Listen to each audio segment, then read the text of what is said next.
This is common sense. We teach you deep ideas, like living on less than you make, a concept Congress can't grasp. Getting out of debt. When you don't have any payments, you have a lot of peace in your life. You know what else you have? Money. Because otherwise you're sending it all to the stupid bank. You save money for emergencies first. You need a grandma's rainy day fund because it is going to rain. Grandma knew that. You need to save and invest for your kids' college and your retirement. And you need to just plain old build wealth.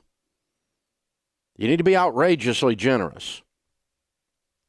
For those of us that are evangelical Christians, the baseline starting point of that is your tithe at your local church. Beyond that, though, you catch somebody parking your car and you give them a nice tip. I pulled up the other day in front of a nice restaurant, and this guy in a freaking $100,000 Range Rover gives a guy $5 to park his car. I mean, there's just something wrong with that transaction in my mind. Here's the keys to my $100,000 vehicle, and here's $5 to say thank you. I just don't I mean, I drive a nice car, so I give him $20. You know what? The weird thing is, the car's sitting right there when I come out. It's the most amazing thing. Yeah. And, you know, but those guys are out there in the heat and the cold and the rain. Those gals, I mean, they're running up and down, and I'm not going to run up and down. That's why I got them there.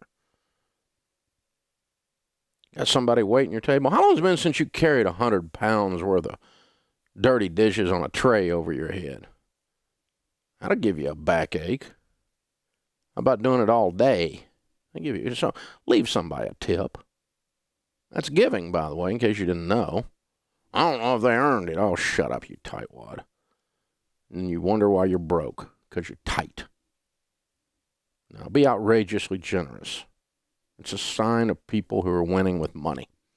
Generous people are highly attractive people. Everybody wants to be around them. Not because they want their money, but just because they're people that smile. You ever notice that selfish people never smile? They look like they were weaned on a pickle. Outrageous generosity and gratitude.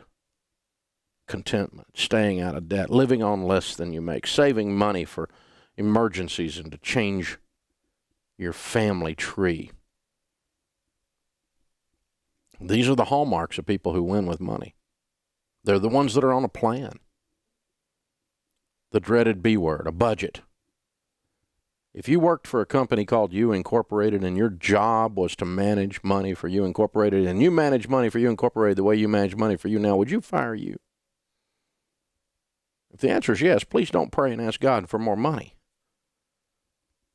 Because you just self-confess that you're incompetent. If you would fire you, what do you think your heavenly Father's going to do? He's going to look at you and go, you are not ready, my son.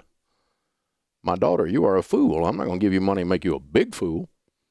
Because when you get money, you get more to be more of what you already are. Have you noticed that? If you're mean and you get money, you are really mean.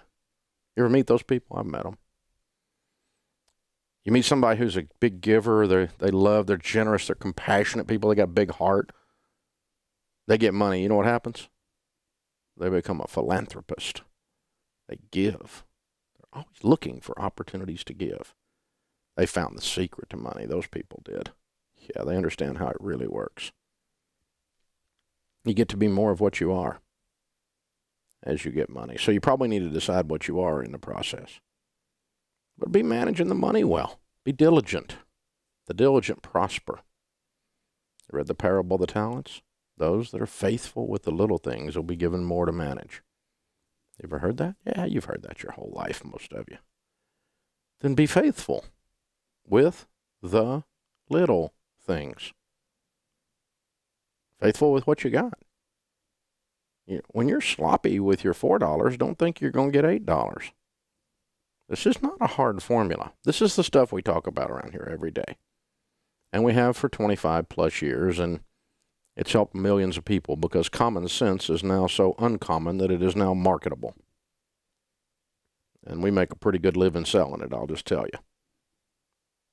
But we're here to help. That's what we do. We're going to answer your questions, walk with you, encourage you. We're going to tell you the truth. When something's stupid, we're going to tell you it's stupid. When it's weird, we're going to tell you it's weird. If you're acting crazy, we're going to tell you. You know, you ever notice crazy people, nobody ever tells them they're crazy? It's a refreshing thing when it occurs. So, we had a guy stop in here at the lobby one day. He was just loopy. I mean, he just really mentally ill. It was really sad. But he was doing all kinds of stuff. He was telling everybody he was Jesus, and he had 2 eyes in the center of his head and everything else. And we're like, dude, don't tell people that. That's just crazy. He said, it is kind of crazy, isn't it? I said, yeah, it's crazy. You don't need to tell people that. Nobody says that to crazy people, do they? Just tell them, we love you here. We're going to help you. We want to help you be better, get better. Even if you're already excellent, we want you to be even better. We want to take you to a better place. It's what we do here. So we're glad you're listening. We're glad you're hanging out with us. But here's the thing. Normal in America is broke. 78% of Americans have too much month left at the end of the money. They spend everything they make and then some every month. That's 8 out of 10 houses on your street are broke. You ever drive down a middle-class street and they got upper-class cars in the driveway?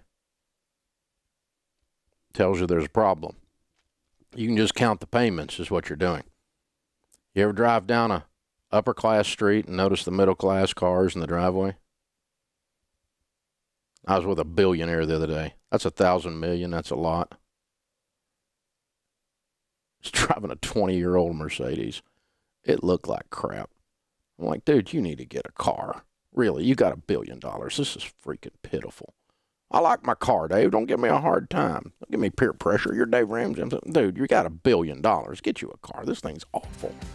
But you know, one of the ways he got $1 billion, he didn't care what you think. He didn't care what I think either, by the way. He's not going to buy a car. But you ever notice that middle-class people drive upper-class cars and they wonder why they're broke? Upper-class people drive lower-class cars and they know why they're not middle-class anymore. Interesting world we live in. We're here to help you. You jump in and we'll talk. Hey guys, thanks for watching. If you enjoyed this video, click the subscribe button to get the latest content and check out these other great clips from the show.